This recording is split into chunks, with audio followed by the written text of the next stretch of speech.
Sophie et Daniel Bieber sont encore dans les cartons.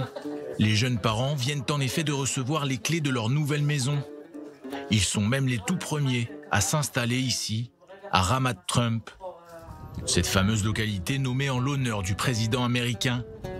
Un cadeau fait par le Premier ministre Benjamin Netanyahou à l'été 2019, après que Donald Trump ait reconnu la souveraineté israélienne sur le plateau du Golan, quelques mois plus tôt. Nous sommes très excités à l'idée de nous réveiller tous les matins avec cette superbe vue. Nous attendons aussi impatiemment les prochaines familles qui vont s'installer ici comme nous.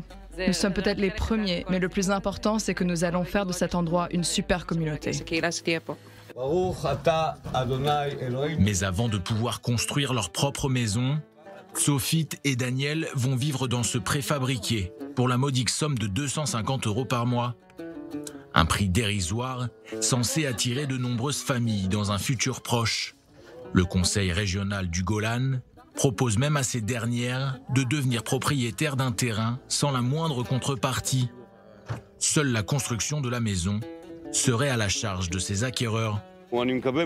J'espère que d'ici 2 ans, il y aura 99 maisons habitées par des familles qui seront là pour peupler le Golan.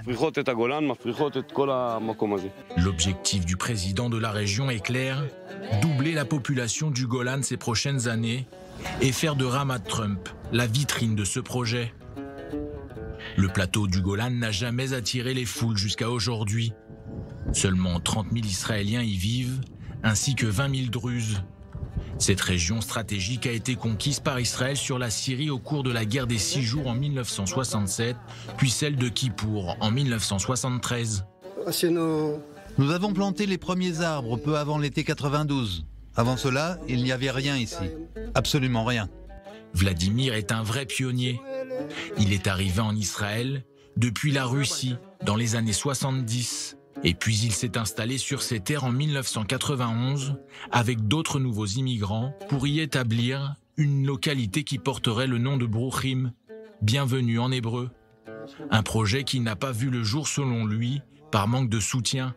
À l'image de Vladimir, quelques familles sont pourtant restées y vivre, en pleine nature, un peu isolées du monde.